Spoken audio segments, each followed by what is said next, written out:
해민서라는 이름은 이게 이제 조선조 시대의 국립의료원 1호라고 저는 늘 얘기를 합니다.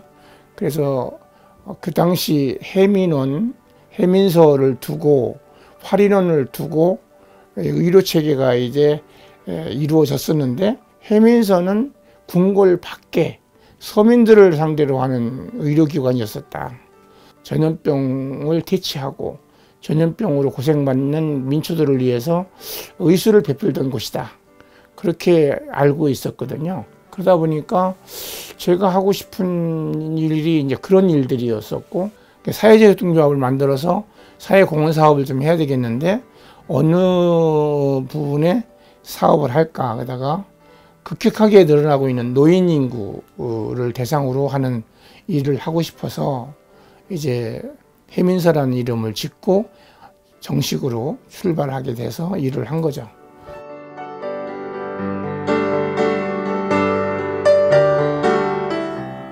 된장찌개 하나를 끓여가지고 3일 동안 드신다고 그래요. 혼자서 먹다 보니까 그럴 수 있겠구나 하고 그분의 그 냉장고를 열어보니까 전혀 반찬이 없어요. 그런데 보니까 쌀은 있더라고요. 그래서 이 쌀은 어떻게 된 거냐 그랬더니 푸드뱅크를 비롯한 주민센터에서 쌀은 준다. 그러면 이분들에게 반찬을 만들어 제공을 하면 밥은 굶지 않겠구나 라는 생각이 들어서 이제 반찬 가게에서 주문을 해가지고 공급하기 시작한 것이 시초가 됐죠. 반찬을 갖다 드리는데 어르신들은 계획되고 정기적인 봉사가 필요로 해요. 왜냐하면 그분들은 계획이 별로 없으시니까. 그래서 요일을 정해야 되겠다 싶어서 매주 목요일로 정했고, 시간을 정해야 되겠다 싶어서 시간을 정해서 이제 봉사를 시작했는데, 반찬을 갖다 드리는 것만이 목적이 아니고 반찬을 갖다 드리면서 일주일 동안 안녕하셨는지 안부를 묻는 게 더 중요한 목적이 됐죠.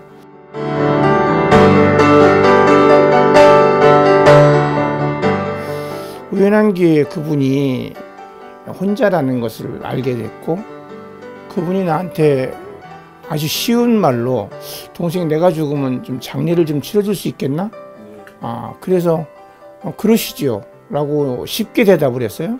그분의 거처를 원통사라는 절 옆에 그 컨테이너를 놓고 그리 옮겨드렸는데, 거기에 옮겨드리고 나서 이제 그분이 병이 나셨어요. 그래서 국립의료원에 입원을 시킬 때 제가 이제 보증인이 돼가지고 입원을 시켜드렸는데, 입원에 계시다가 국립의료원에 돌아가시게 됐죠. 그래서 약속을 지키기 위해서 203호 빈소를 빌려서 상주가 되고 그분의 장례를 치러드린 것이 첫 번째 장례 봉사였었고요.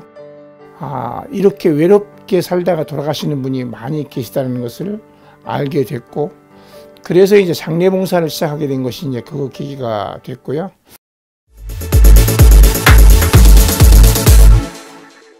고령화 사회가 제일 먼저 일어나는 프랑스 사례를 자꾸 이렇게 들여다보면서 노인 양반들한테 필요한 것이 무엇일까 생각을 하다가, 어르신들도 존엄하게 삶을 마무리해야 되고 존엄한 죽음을 선택할 수 있는 기회가 있어야 된다고 생각을 해서 엔딩노트라는 이름으로 이제 사업을 하기 시작됐죠. 저희들이 엔딩노트를 처음 한 것이 17년도인데 그때까지만 해도 기록으로 보나 뭐 찾아보면 엔딩노트 강좌를 한 곳이 없어요. 그럼 처음 시작하신 거예요? 저는 그렇게 생각하고 있습니다. 지금 엔딩노트라고 해서 지자체 여러 곳에서 많이 하고 있어요. 많이 하고 있어요. 네, 많이 하고 있는데 제가 기록으로 볼 때는 17년도 전에는 엔딩노트라는 과정이 없었어요. 그 타이틀도 그때 그렇죠. 예. 엔딩노트를 하면서 이제 저는 글쓰기로까지 발전을 시킨 거죠. 그래서 연도별로 태평양 전쟁, 그 다음에 우리나라의 원치 않는 동족상잔의 6.25 전쟁, 그리고 4.19, 그 다음에 5.16 혁명, 80년 서울의 봄, 97년도 IMF, 86년도 아세안게임, 88년도 올림픽, 이런 것들 연도별로 이렇게 쭉 나열을 해놓고 그 연도의 어르신들은 무엇을 하셨는지, 그러면 기억하기가 더 좋아요. 그래서 그 기억을 쓰다 보니까 자기 삶을 정리하게 되잖아요. 그래서 그 나중에 최종적인 목표는 내가 죽으면 어떤 방식으로 누가 장례를 치렀으면 좋겠다. 이게 이제 엔딩노트의 마무리가 되는 거죠. 그게 굉장히 필요한 사업이라고 저는 생각을 하고 있고, 계속해서 더 나은 단체나 조직에서 이 일을 해야 된다고 생각하고요. 역시 우리나라 어르신들이 그 글쓰기가 익숙지가 않아요. 그래서 무슨 졸작이지만 만들어 놓으면 의미는 있는데, 그것보다는 오히려 엔딩노트의 마무리는 역시 존엄한 삶, 존엄한 삶의 정리, 이게 더 좋겠다는 생각이 들어서 엔딩노트 과정을 심도 있게 하고, 그 과정을 이수한 분들을 심화 교육 프로그램을 또 만들어서 더 깊이 들어가는 과정을 좀 하려고 합니다.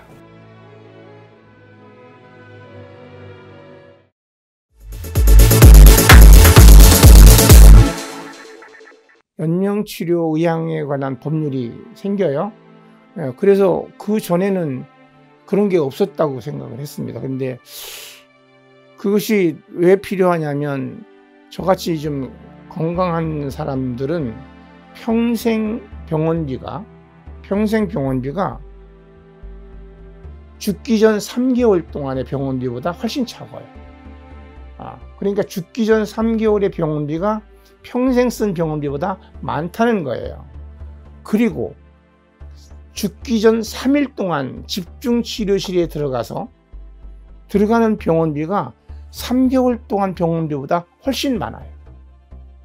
그러니까 무의미한 연명치료를 한다는 것은 내 생명을 더 연장할 수 없음에도 불구하고 나를 고통스럽게 하고 내 뒤에 남는 유가족들을 고통스럽게 하는 일들이거든요. 결국 에코라는 산소 마스크를 쓰고, 그리고 음식물 삽입을 해서 기도에 관을 삽입하는 순간 대화가 안 됩니다. 대화가 안 돼요. 그럼 그때부터는 아무것도 못해요. 그럼에도 불구하고 유가족들이 피폐해지도록, 자기가 가지고 있던 재산이 탕진되도록 병원비가 막 쌓여 나가는 거죠. 그렇게 연명치료를 하는 것보다는 존엄하게, 그리고 그렇게 본인이 시신기증을 했다든지 연명치료 의향을 거부했다든지, 이것도 유가족이 나중에 번복하면 번복할 수 있습니다. 우선 이분이 이렇게 했으니까 이분의 뜻을 따르자 했을 때 그것이 유효한 것이지, 그렇지 않으면 번복하면 돼요. 우리 아버지는 시신기부 절대 못합니다. 그러면 안 됩니다. 그건. 그리고 연명치료 아버지가 거부해서도 아버지 1시간이라도 더 살리기 위해서 나는 연명치료를 해야 되겠습니다 하면 의사들이 거부를 못해요. 그리고 이제 환자의 인권이 유린되는 곳이 가장 심한 곳이 어디죠? 중환자실이잖아요. 의식이 없는 상황에서. 그렇게 자기의 존엄이 무너지는 것보다는 자기 스스로 존엄을 지키면서 삶을 마무리할 수 있다는 거, 이거 굉장히 중요하다고 생각을 했어요.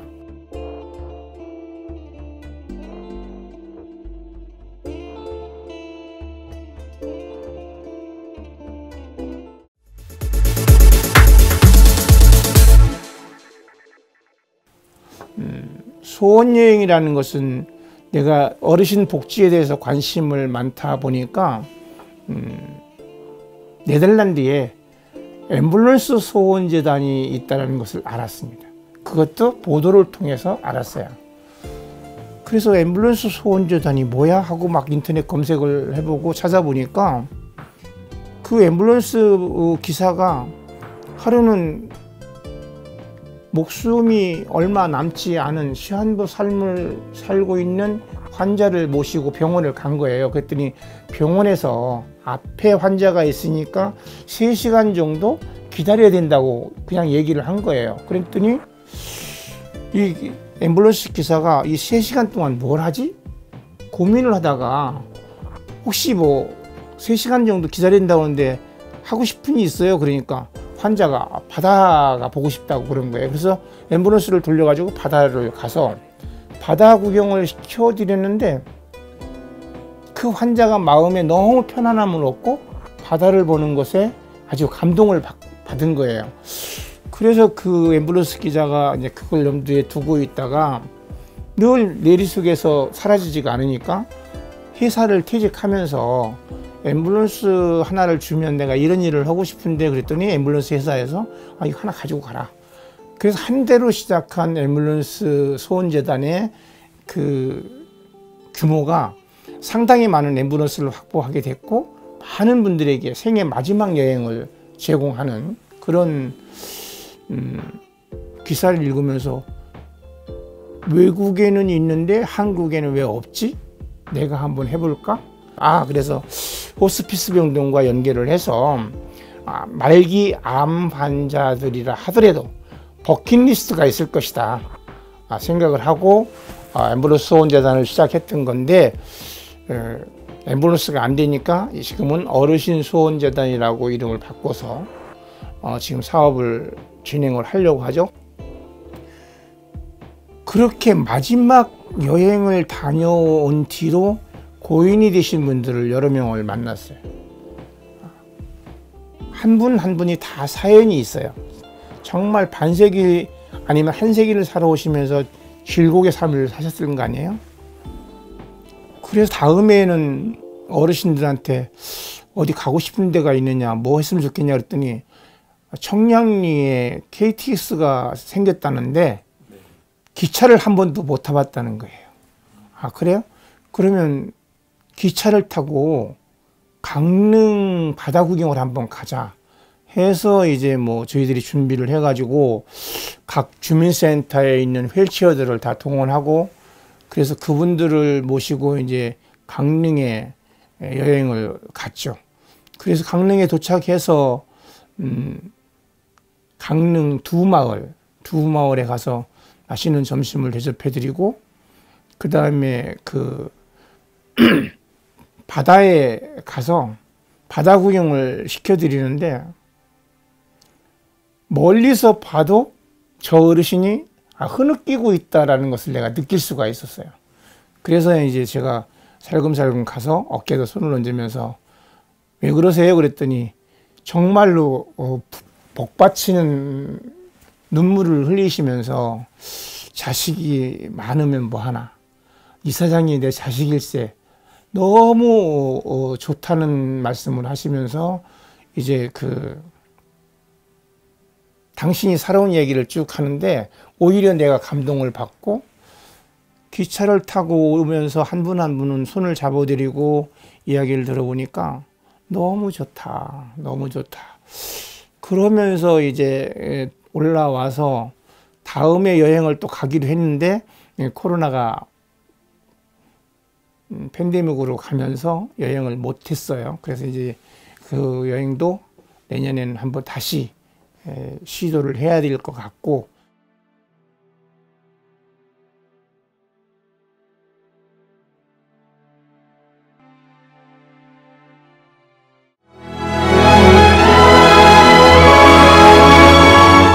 해민소는 이제 우리나라가 촘촘하게 어르신들에 대한 복지가 많이 자리를 잡아가고 있지만 그 복지의 틈새에서 어려움을 겪고 있는 어르신들을 찾아내서 그분들이 원하는 것들을 해결해 주는 역할, 플랫폼 복지, 주거 환경이 열악하면 집수리를 좀 통해서 좀 안락하고 깨끗한 곳에서 그분이 평생을 사셨으면 좋겠고 그분이 몰라서 장애 등급을 받지 못하면 장애 등급을 받도록 좀 알선을 좀 하고 주민센터와 협력을 해서 이동기구를 좀 받게 해준다든지 아니면 그분이 정말 긴급 생활보호 대상자가 되는데도 제도를 몰라서 이분이 그러고 있으면 찾아서 일으켜 세우고 그분들이 나라나 우리가 제공하는 다양한 혜택들을 보면서